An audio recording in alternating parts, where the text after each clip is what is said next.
Chapitre 6, Femmes de prédicateurs. J'ai eu une vision au sujet des femmes de prédicateurs. Certaines d'entre elles ne sont d'aucun secours à leur mari, bien qu'elles professent croire au message du troisième ange. Elles pensent plus à leurs propres désirs et à leur plaisir qu'à la volonté de Dieu. Elles ne se demandent pas comment elles peuvent soutenir leur mari par leur fervente prière et une conduite vigilante.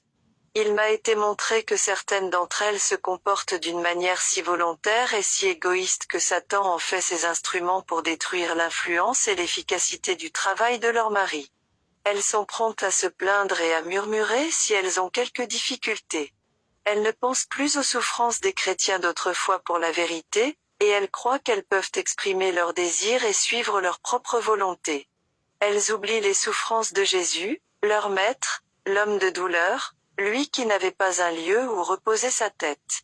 Elles ne se soucient guère de ce front sacré, meurtri par une couronne d'épines, de celui qui chancelait sous le poids de sa croix en montant au calvaire, et qui était non seulement chargé d'une croix de bois, mais portait le lourd fardeau des péchés du monde.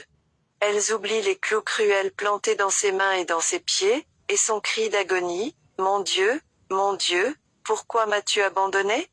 Alors que le Christ a tant souffert pour elles se sentent bien peu disposées à souffrir pour lui. J'ai vu que ces personnes se trompaient elles-mêmes. Elles n'ont pas leur cœur dans la cause de Dieu.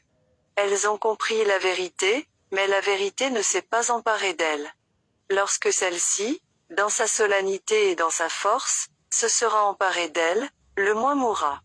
Alors on ne dira plus « Je veux aller là, je ne veux pas rester ici », mais on recherchera de tout son cœur la réponse à ces questions « Où Dieu désire-t-il que je sois ? Où puis-je le mieux le glorifier et où nos efforts unis peuvent-ils être le plus profitables ?» Leur volonté se fondra dans la volonté de Dieu. La complaisance en leur propre volonté et le manque de consécration de certaines femmes de prédicateurs empêchent les âmes d'entendre l'avertissement solennel. Le sang des pécheurs leur sera redemandé. Certains prédicateurs ont parlé avec force à l'Église concernant ses devoirs et ses torts. Mais cela n'a pas eu l'effet désiré, car leurs compagnes étaient directement visées par ces paroles et les reproches se retournaient contre elles de tout leur poids. Ils ont laissé leurs compagnes leur faire un tort considérable, affaiblissant leur ministère et ruinant leur influence. Ils se sont alors sentis abattus et découragés, sans se rendre compte que la véritable source de leur impuissance était leur foyer. Des collaboratrices. Ces sœurs sont intimement liées à l'œuvre de Dieu si leur mari a été appelé à prêcher. Si ces derniers sont vraiment appelés de Dieu, ils comprennent l'importance de la vérité. Ils se tiennent entre les vivants et les morts et veillent au salut des âmes, comme devant en rendre compte. Leur vocation est solennelle, et leurs compagnes peuvent être une grande bénédiction pour eux, les encourager et les réconforter quand ils sont abattus, les inciter à regarder en haut et à mettre toute leur confiance en Dieu, dans les moments où leur foi défaille. Elles peuvent aussi agir tout différemment, ne voir que les ombres, penser aux difficultés, ne pas exercer leur foi en Dieu, parler à leurs compagnons de leurs épreuves et de leurs doutes, se complaire dans les murmures et les plaintes, bref, être un poids mort ou même une malédiction. Il m'a été montré que les femmes de prédicateurs devaient aider leurs maris dans leurs travaux et prendre bien garde à l'influence qu'elles exercent, car on les observe et on attend d'elles plus que des autres. Elles devraient être un exemple dans la façon de se vêtir, dans leur conduite et leur conversation, être en odeur de vie, et non de mort. Qu'elles aient un maintien doux et humble, mais digne, et tiennent des propos qui soient de nature à diriger l'esprit vers le ciel. Leur grande préoccupation devrait être « Comment puis-je sauver mon âme et contribuer au salut de mes semblables ?» Dans ce travail, Dieu n'accepte pas un cœur partagé. Il veut le cœur et les intérêts tout entiers, ou rien. Leur influence parle immanquablement en faveur de la vérité ou contre elle. Elles assemblent avec Jésus, ou dispersent. Une épouse non sanctifiée est la plus grande malédiction d'un prédicateur. Les serviteurs de Dieu qui ont été ou sont encore dans cette malheureuse situation, avec cette influence desséchante à leur foyer, devraient redoubler de vigilance et prier avec instance, prendre une position ferme et décidée, afin de ne pas se laisser accabler. qu'ils se cramponnent au bras de Dieu, dirigent leur maison avec fermeté et vivent de façon à avoir l'approbation de Dieu et le secours des anges. Mais s'ils cèdent aux désirs de leurs femmes non consacrées, Dieu regarde leur foyer avec déplaisir. L'arche de Dieu ne peut habiter dans leur maison lorsqu'ils soutiennent leurs femmes et les défendent dans leur conduite erronée. Notre Dieu est un Dieu jaloux. C'est une chose terrible que de se moquer de lui. Dans les temps anciens, Akan convoita un lingot d'or et un manteau babylonien et s'en empara en secret, au détriment d'Israël qui prit la fuite devant ses ennemis. Lorsque Josué demanda la cause de cette défaite, le Seigneur lui dit, « Lève-toi, sanctifie le peuple. Tu diras, sanctifiez-vous pour demain, car ainsi parle l'Éternel, le Dieu d'Israël. Il y a de l'interdit au milieu de toi, Israël, tu ne pourras résister à tes ennemis, jusqu'à ce que vous ayez ôté l'interdit du milieu de vous. » Akan avait péché et Dieu le détruisit, lui et toute sa maison, ainsi que tous ses biens. La malédiction ne reposa plus dès lors sur Israël. L'Israël spirituel doit se lever et retrouver sa force en Dieu en renouvelant son alliance avec lui. La convoitise, l'égoïsme, l'amour de l'argent et l'amour du monde se sont immiscés dans les rangs des observateurs du sabbat. Ces maux détruisent l'esprit de sacrifice. Ceux dont la convoitise a gagné le cœur n'en sont pas avertis. Elle s'y est introduite imperceptiblement, et si elle n'est pas arrachée jusqu'à la racine, leur destruction sera aussi sûre que celle d'Akan. Beaucoup ont enlevé le sacrifice de l'autel de Dieu. Ils aiment le monde, l'argent, et, à moins que ne se produise en eux un changement radical, ils périront avec le monde. Dieu leur a prêté des talents, ils ne sont pas leur propriété personnelle, le Seigneur les leur a simplement confiés. Mais ils croient qu'il s'agit de leurs biens et ils amassent. Avec quelle rapidité, lorsque Dieu retira sa main, tout cela leur sera arraché. Il faut un esprit de sacrifice pour Dieu, de renoncement à soi-même pour l'amour de la vérité. Combien un homme est faible et fragile. Combien son bras est chétif. Bientôt la fierté de l'homme sera abaissée et il sera humilié dans son orgueil. Les rois et les nobles, les riches et les pauvres devront s'agenouiller de la même façon, et les plaies foudroyantes de Dieu fondront sur eux. Chapitre 7. Aie donc du zèle et repens-toi. Chers frères et sœurs, le Seigneur m'a montré dans une vision l'Église dans son état de tiédeur actuel. Tandis que celle-ci m'apparaissait, l'ange lui dit, « Jésus s'adresse à toi et te recommande d'avoir du zèle et de te repentir. » Ces paroles doivent être prises en sérieuse considération, car la spiritualité et la vie du peuple de Dieu se sont évanouies devant la conformité au monde, l'égoïsme et la convoitise. Depuis quelques années, l'Église de Dieu a encouru un grand danger, l'amour du monde. Celui-ci a donné naissance au péché d'égoïsme et de convoitise. Plus on acquiert les biens d'ici-bas, plus on s'y attache et plus on voudrait en obtenir. L'ange reprit, « Il est plus facile à un chameau de passer par le trou d'une aiguille qu'à un riche d'entrer dans le royaume de Dieu. » Cependant ils sont nombreux ceux qui professent croire que nous avons mission de faire retentir le dernier avertissement que Dieu donne au monde et qui mettent toutes leurs énergies à se placer dans cette position où il est plus aisé à un chameau de passer par le trou d'une aiguille que pour eux d'entrer dans le royaume. Les biens de cette terre sont des bénédictions lorsqu'on en fait bonne usage dans le ciel. Satan remarque le caractère égoïste et cupide de certains de ceux qui prétendent croire à la vérité. Il les tente en plaçant sur leur sentier la prospérité et en leur offrant les richesses de ce monde. Il sait que s'ils ne triomphent pas de leur nature corrompue, ils broncheront et sombreront dans l'idolâtrie, car mammon sera leur Dieu. L'amour du monde finit par éteindre l'amour de la vérité, ainsi Satan arrive à ses fins. Il a offert les richesses d'ici-bas et on s'en est emparé avec avidité, en pensant qu'on était merveilleusement favorisé. Le triomphe de Satan est alors complet, puisqu'on a abandonné l'amour de Dieu pour l'amour du monde. L'amour du monde. Il m'a été révélé que ceux qui se trouvent ainsi dans la prospérité peuvent contrecarrer les plans de Satan s'ils triomphent de leur convoitise égoïste et placent tous leurs biens sur l'autel de Dieu. Lorsqu'ils voient les besoins de l'œuvre du Seigneur, ceux des veuves, des orphelins et des affligés, qu'ils donnent avec joie, et ils s'amasseront ainsi un trésor dans le ciel. Écoutez le conseil du témoin fidèle, achetez de l'or éprouvé par le feu, afin que vous deveniez riches, des vêtements blancs, afin que vous soyez vêtus, et un collier afin que vous voyiez. Mais ces précieux trésors ne seront pas acquis sans quelque effort de notre part. Il est dit que nous devons les acheter, c'est-à-dire avoir du zèle, et nous repentir de notre tiédeur. Il faut nous éveiller et discerner nos torts, nous rendre compte de notre péché, nous en repentir sincèrement. Ceux d'entre nos frères qui sont riches ont beaucoup à faire pour s'arracher à leur richesse et vaincre l'amour du monde. Un bon nombre d'entre eux aiment le monde et ses aises, mais ils ne veulent pas s'en rendre compte. Ils doivent avoir du zèle et se repentir de leur convoitise afin que l'amour de la vérité prenne toute la place. Il me fut montré que bien des riches ne pourront acheter l'or, les vêtements blancs et le collier. Leur zèle n'est pas assez grand. Il n'est pas proportionné à la valeur de l'objet qu'ils recherchent.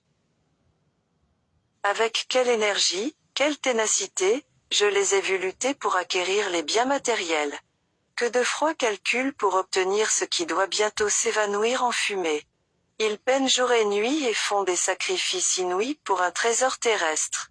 Un zèle semblable pour acquérir l'or, les vêtements et le collier leur apporteraient ce trésor désirable, ainsi que la vie éternelle dans le royaume de Dieu.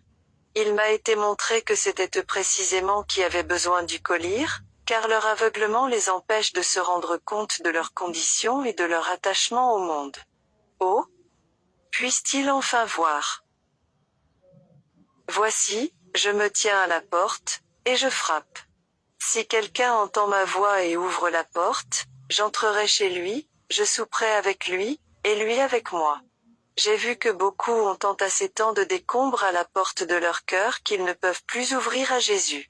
Certaines personnes ont des difficultés avec leurs frères, et elles doivent les régler. D'autres ont un mauvais caractère, des sentiments de convoitise, et tout cela les empêche d'ouvrir la porte. D'autres encore ont placé le monde comme une barricade devant la porte de leur cœur. Tous ces obstacles doivent être enlevés afin que cette porte s'ouvre et que le Sauveur puisse entrer. Dans la vision, il me fut montré combien était précieuse cette promesse, j'entrerai chez lui, je souperai avec lui, et lui avec moi. Oh, le merveilleux amour de Dieu! Le Seigneur nous fait constater notre tiédeur et nos péchés, puis il nous dit, « Revenez à moi, et je reviendrai à vous, et je réparerai vos infidélités. » À plusieurs reprises, l'ange répéta ces paroles. J'ai vu que certains venaient joyeusement au Seigneur. Mais sur d'autres, le message à Laodicée n'avait aucune influence. Ils l'écoutaient avec indifférence et se conduisaient comme par le passé. Aussi, Dieu les vomissait-il de sa bouche. Seuls ceux qui se repentent avec zèle trouveront grâce aux yeux de Dieu. Celui qui vaincra, je le ferai asseoir avec moi sur mon trône, comme moi j'ai vaincu et me suis assis avec mon Père sur son trône. Nous pouvons obtenir une victoire complète. Jésus est mort pour nous ouvrir la porte du salut, afin que nous puissions vaincre toutes nos mauvaises tendances, tous nos péchés, triompher de chaque tentation et nous asseoir enfin avec lui sur son trône. La foi et le salut sont notre privilège. La puissance de Dieu n'est pas amoindrie, et j'ai vu qu'elle serait aussi abondamment répandue que jadis.